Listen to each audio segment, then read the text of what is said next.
Hello friends, Java language सीखने की इस एक्साइटिंग जर्नी के अंदर आज हमारा डे 11 यानी कि लेक्चर नंबर 11 है।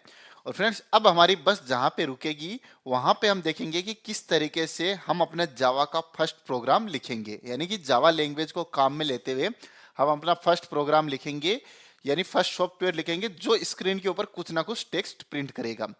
लेकिन उससे पहले मैं आपको एक छोटे से वर्ड का मतलब समझाना चाहता हूं, क्योंकि ये वर्ड हम वहां पे काम में लेंगे। उस प्रोग्राम को लिखते वक्त, अपनी बात को जावा लैंग्वेज के अंदर लिखते वक्त हम इस वर्ड को काम में लेंगे। तो सबसे पहले मैं आपको इसका मतलब समझाना चाहता हूं।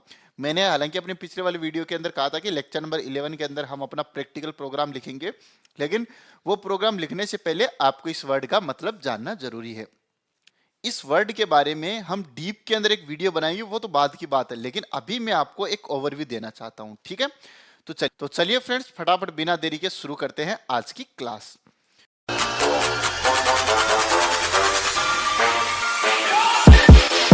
तो मान लीजिए कि आप एक एसबीआई बैंक के लिए सॉफ्टवेयर बना रहे हो। ठीक है, एसबीआई बैंक, करेक्ट। अब मान लीजिए इसके अंदर कई सारे अकाउंट होते हैं, जैसे करंट अकाउंट, सेविंग अकाउंट। ठीक है, एक मान लीजिए कि ट्रेडिंग अकाउंट, मुझे नहीं पता ऐसा होता है क्या, लेकिन अपन मान लेते हैं। अब मेरी बात ध्यान से सुनिए, अगर मैं कहूं कि मेरे पास एक एसबीआई का अकाउंट है, यानी कि प्रकाश के पास एक एसबीआई का अकाउंट है, तो उसके अंदर क्या होगी, प्रकाश की डिटेल्स होगी। जैसे अकाउंट नंबर होगा 2396 जो अभी है, उसके उसके बाद होगा उसके अंदर अमाउंट कितना है, मान लीजिए अमाउंट है 2 लाख। और उसके बाद में होगा कि ओपनिंग डेट क्या है, ये होगी 22/11। ठीक है, इस तरीके की अकाउंट की इंफॉर्मेशन होगी। इसी तरीके से मान लीजिए कि एक हंसराज है, उसके पास एक अकाउंट है, मैं कहूँ कि उसकी डिटेल्स है 963562 जो भी है, अमाउंट है 1 लाख, और ओपनिंग डेट है। इसके अलावा कई सारी प्रॉपर्टीज हो सकती है। अब देखिए, मैं ये कह रहा हूं कि मेरा एसबीआई के अंदर एक अकाउंट है, यानी कि उस अकाउंट की जो भी डिटेल्स है वो मेरे से बिलोंग करती है। यानी कि अपन ने एक क्लास बनाई, अपन ने एक ब्लूप्रिंट बनाया सेविंग अकाउंट। उसके अंदर क्या क्या है, अपन ने इंफॉर्मेशन स्टोर करनी है, अकाउंट नंबर, अमाउंट, उसके बाद ओपनिंग डेट, ये सब अपन ये सेविंग अकाउंट के ब्लूप्रिंट पे हमने बना दी। ठीक है, अब मैं एक चीज बोलूं कि एसबीआई बैंक, अब ध्यान से सुनना मेरी बात। एक तो मैंने कहा कि प्रकाश के पास एसबीआई का अकाउंट है, यानी कि प्रकाश के पास एसबीआई का सेविंग अकाउंट है। तो अगर मैं एक सेविंग अकाउंट की बात करूं तो उसके अंदर क्या होगी, प्रकाश की डिटेल्स होगी, जो कि क्या है, प्रकाश से बिलोंग करती है। लेकिन अगर मैं कहूं कि एसबीआई बैंक सेविंग अकाउंट पे 3% का इंटरेस्ट रेट देती है, बात को ध्यान से सुनना, एसबीआई बैंक सेविंग अकाउंट पे 3% का इंटरेस्ट रेट देती है। अब मुझे एक चीज बताइए कि जो ये इंटरेस्ट रेट है, ये क्या अकाउंट स्पेसिफिक है क्या? प्रकाश के अकाउंट पे अलग लग रहा है, हंसराज के अकाउंट पे अलग लग रहा है, ऐसा है क्या? आप कह रहे हो कि नहीं सर, ऐसा तो नहीं है। यानी कि जो आपका अकाउंट है, करंट अकाउंट या जो भी सेविंग अकाउंट है, इस अकाउंट स्पेसिफिक है। ठीक है, अगर कोई भी आदमी इस अकाउंट को ओपन करता है तो उसको हमेशा 3% इंटरेस्ट रेट मिलेगा। यानी कि अब आप चाहे वो प्रकाश के लिए अकाउंट ओपन कर दो, हंसराज के लिए कर दो, वो हमेशा 3% रहेगा। यानी कि कुछ इंफॉर्मेशन ऐसी होती है जो हमारी क्लास लेवल होती है। क्लास लेवल का मतलब, अब आप देखिए, इंटरेस्ट है वो ऑब्जेक्ट लेवल नहीं होगा, यानी कि हर एक अकाउंट का अलग अलग नहीं होगा। ठीक है, वो क्या होगा, उस अकाउंट टाइप पे, यानी जो अपनी क्लास का टाइप है, सेविंग अकाउंट हमने क्लास बनाई है, उसके ऊपर डिपेंड करेगा कि हाँ, इसके लिए हमेशा 3% रहेगा। ठीक है, चलिए एक एग्जांपल मैं और देता हूं। प्रकाश टीसीएस के अंदर काम करता है। ठीक है, प्रकाश वर्क इन टीसीएस कंपनी। ठीक है, तो अब मैंने एक यहां पे बनाई कंपनी नाम की क्लास। ठीक है, और उस कंपनी के अंदर मेरी क्या होगी, क्योंकि मैं टीसीएस के लिए काम करता हूं हमेशा। ठीक है, तो ये टीसीएस का सॉफ्टवेयर है, तो टीसीएस के सॉफ्टवेयर के अंदर एक कंपनी नाम की क्लास है, जिसके अंदर क्या होगा, एम्प्लॉय आईडी होगी, डेट ऑफ ज्वाइनिंग होगी, उसके बाद में नेम होगा, और उसके बाद में आप देखिए मेरी सैलरी कितनी है। ठीक है, ये होगी। अब देखिए, अब मैं एक चीज अगर बोलूं कि प्रकाश एक कंपनी के अंदर काम करता है, टीसीएस कंपनी के अंदर, और टीसीएस का सीईओ है, वो है मुराद। आप एग्जांपल के लिए मान लीजिए टीसीएस का सीईओ है मुराद, मुझे नहीं पता टीसीएस का सीईओ कौन है, तो मैं मान लेता हूं टीसीएस का सीईओ है मुराद। अब मुझे बताइए, चाहे वो एम्प्लॉय मैं हूं, चाहे मेरे साथ का कोई कलीग हो, चाहे कोई जूनियर हो, चाहे कोई इंटर्नशिप करने वाला हो, सबका सीईओ कौन है? सबका सीईओ है मुराद। यानी कि जो सीईओ है वो कंपनी लेवल है। हम बात कर रहे हैं कि प्रकाश की एम्प्लॉय आईडी क्या है, तब तो हम एक ऑब्जेक्ट की बात कर रहे हैं कि प्रकाश एक स्पेसिफिक आदमी का। अब हम कह रहे हैं कि टीसीएस कंपनी का सीईओ कौन है, तो अब हम क्या कर रहे हैं, पूरी की पूरी कंपनी की बात कर रहे हैं। तो उस पे क्या होगा, ये एक ही आदमी होगा जो इन सब के ऊपर अप्लाई होगा। करेक्ट। अब मैं चाहे मेरी बात करूं चाहे हंसराज की बात करूं, सबका सीईओ वो यही होने वाला है। तो अब मैं अगर आपको बताऊं तो डेफिनेशन अगर मैं सिंपल भाषा में लिखूं कि स्टैटिक का मतलब क्या होता है कि अपने पास कुछ इंफॉर्मेशन होती है, सम इंफॉर्मेशन होती है,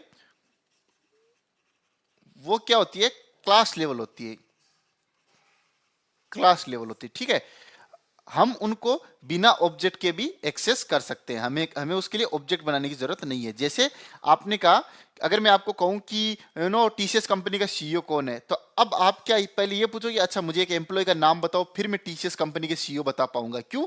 क्योंकि उस एम्प्लॉय के पास सीईओ की इंफॉर्मेशन होगी। ऐसा नहीं है, आप डायरेक्टली ये कह पाओगे कि हाँ टीसीएस कंपनी का सीईओ ये है, क्योंकि सीईओ जो है वो ऑब्जेक्ट स्पेसिफिक नहीं है, सीईओ क्लास स्पेसिफिक है। ठीक है, कंपनी नाम की क्लास है तो कंपनी के अंदर कई सारे एट्रीब्यूट है, लेकिन जो सीईओ है वो कंपनी पे डिपेंड है, ना कि एक ऑब्जेक्ट पे। ठीक है, अगर मैं कंपनी का नाम भी लूं तो कंपनी का नाम भी क्या है, कंपनी का नाम कंपनी लेवल है, क्लास लेवल है। ठीक है, ना कि ऑब्जेक्ट लेवल है।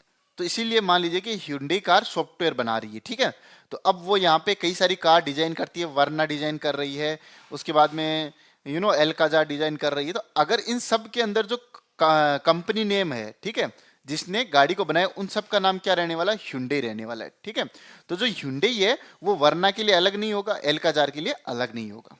तो फ्रेंड्स अब मेरी बात ध्यान से सुनिए, अगर मैं आपको समराइज करके बोलूं, हालांकि स्टैटिक काफी डीप है, लेकिन अभी मैं आपको सिर्फ इसका ओवरव्यू देना चाहता था। मैं ये कह रहा हूं कि देखो, जैसे इंग्लिश के अंदर एप्पल मानी सेम होता है, एप्पल मानी सेम होता है, यानी इसका कुछ ना कुछ मीनिंग होता है। वैसे ही जावा के अंदर अगर आप कहीं पर भी स्टैटिक लिखते हो तो इसका मतलब क्या हुआ कि अब जो भी आप लिखे हो स्टैटिक, जब भी आप कहीं स्टैटिक लिखते हो तो स्टैटिक अपन कहां पे लिखते हैं, या तो मेंबर वेरिएबल में लिखते हैं, ठीक है, या फिर मेंबर मेथड में। यानी कि अभी बताता हूं, अपन एक क्लास बनाई, ठीक है, ये क्लास कैसे बनाते हैं ये मैंने आपको अपने पिछले वाली वीडियो के अंदर अच्छे से बताया।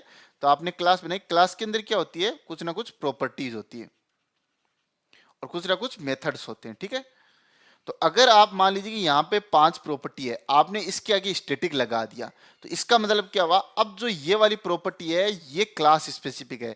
आपको इस प्रॉपर्टी की वैल्यू जानने के लिए आपको ऑब्जेक्ट बनाने की जरूरत नहीं है, आपको इस प्रॉपर्टी की वैल्यू एक्सेस करने के लिए ऑब्जेक्ट बनाने की जरूरत नहीं है। क्यों? क्योंकि ये वैसा ही है जैसे कंपनी का सीईओ कौन है। तो सीईओ क्या होता है कि एक ही होता है, वो सब ऑब्जेक्ट के लिए सेम अप्लाई होता है। ठीक है, बैंक का इंटरेस्ट रेट क्या है, सेविंग अकाउंट का इंटरेस्ट रेट क्या है, तो जब आप ये बोलोगे प्रकाश का अकाउंट नंबर क्या है, तो आप उस अकाउंट के एक स्पेसिफिक ऑब्जेक्ट की बात कर रहे हो। ठीक है, अगर आप कहो कि सेविंग अकाउंट पे इंटरेस्ट रेट क्या है, तो आप क्या कर रहे हो, उस अकाउंट की बात कर रहे हो जिसके कई सारे ऑब्जेक्ट बने हुए हैं। ठीक है, अब वो जो इंटरेस्ट रेट है वो उसके हर एक ऑब्जेक्ट पे अप्लाई हो जाएगा। मान लीजिए आपने एक क्लास है सेविंग अकाउंट, इसके अंदर आपने इंटरेस्ट रेट बता दिया 9%, तो अब आप इसके जितने भी ऑब्जेक्ट बनाओगे उसके अंदर ये अप्लाई हो जाएगा। ठीक है, लेकिन ये अकाउंट स्पेसिफिक नहीं है। अगर ये अकाउंट स्पेसिफिक होता है, जैसे इस अकाउंट के लिए 5% है, इस अकाउंट के लिए 10% है, तब हम इसको स्टैटिक नहीं बोलेंगे, तब इसको नॉर्मल प्रॉपर्टीज अपनी होगी। ठीक है, तो अब आप स्टैटिक वर्ड है ये कहां पे काम में ले सकते हो, ये आप स्टैटिक वर्ड काम में ले सकते हो प्रॉपर्टीज के नाम के आगे, या फिर जो आप मेथड बनाते हो उसके नाम के आगे। अब जैसे मेथड के आगे लिख दिया, तो अब क्या होगा, जो ये मेथड है ये क्लास लेवल है। For example calculate interest rate, calculate interest rate. ठीक है, अब बताओ इंटरेस्ट रेट कैलकुलेट करने का फॉर्मूला क्या ऑब्जेक्ट स्पेसिफिक होगा क्या, कि प्रकाश के लिए अलग है, हंसराज के लिए अलग है, राहुल के लिए अलग है, इस तरीके से नहीं होगा। वो उस अकाउंट के लिए होगा कि इस अकाउंट में आपको किस कैसे कैलकुलेट करना है। ठीक है फ्रेंड्स, तो अब जब भी आपको ये डिसाइड करना हो कि ये प्रॉपर्टी स्टैटिक रखनी है या फिर अपने को नॉर्मल प्रॉपर्टी रखनी है, तो अब आप अपने दिमाग से देखिए कि क्या वो प्रॉपर्टी पूरे उस क्लास लेवल पे अप्लाई होगी या फिर हर एक इंडिविजुअल ऑब्जेक्ट के लिए। फॉर एग्जांपल आप इस चीज को याद रखिए कि सेविंग अकाउंट का इंटरेस्ट रेट कितना है। प्रकाश के पास एक सेविंग अकाउंट है, यानी कि प्रकाश एक ऑब्जेक्ट है किसका, सेविंग अकाउंट का, उसका अकाउंट नंबर क्या है। तो इन दोनों में काफी डिफरेंस है। तो फ्रेंड्स, अब मैं स्टैटिक के बारे में आपको ज्यादा नहीं बताऊंगा, मुझे सिर्फ आपको इस वर्ड का ओवरव्यू देना था। अब मैंने आपको दे दिया है। अब इसका जो डीप वाला वीडियो आएगा उसके अंदर हम काफी डीप के अंदर इसको आराम से समझेंगे। अभी बता दो, स्टैटिक अपन में अभी तक वर्ड बोल रहा था, ये जावा के अंदर क्या है, कीवर्ड है। जो मैंने आपको शुरू शुरू के अंदर कीवर्ड की लिस्ट दिखाई थी उसी का एक कीवर्ड है स्टैटिक। ठीक है, चलो। तो फ्रेंड्स, अब मैं इस लेक्चर को यहीं पे खत्म करता हूं और मिलते हैं अपने नेक्स्ट वीडियो में। अब जब मैं आपको वो प्रैक्टिकल प्रोग्राम लिख के बताऊंगा, अपना पहला सॉफ्टवेयर जावा के अंदर जो क्या करेगा, स्क्रीन के अंदर कुछ ना कुछ मैसेज प्रिंट करेगा। उसमें देखिए, मैं इन सारे वर्डों को जो आपने लेक्चर नंबर 11 तक पढ़ा है, हर एक चीज को मैं काम में लूंगा और काम में लेने के बाद में मैं आपको अगर 1 मिनट के लिए ना भी समझाऊं तो आप मुझे समझा सकते हो कि इस पूरे का मतलब क्या है। तो चलिए फ्रेंड्स, अब इस वीडियो को यहीं पे खत्म करते हैं और फटाफट मूव करते हैं लेक्चर नंबर 12 पे, जहां पे हम अपना पहला प्रैक्टिकल प्रोग्राम लिखेंगे। तो चलिए friends, bye bye, take care. आप इस वीडियो को लाइक कीजिए, इस चैनल को सब्सक्राइब कीजिए और जो भी आपके सजेशन है वो आप मुझे कमेंट बॉक्स में जरूर दीजिए। ये मत समझिए कि ये स्टैटिक कीवर्ड का पूरा वीडियो मैंने बता दिया है, ये उसका मैंने 1% बताया, सिर्फ और सिर्फ स्टैटिक वर्ड का मीनिंग बताया है। क्यों? क्योंकि हम अपने नेक्स्ट वीडियो के अंदर इसको काम में लेने वाले हैं। चलिए बाय बाय, टेक केयर।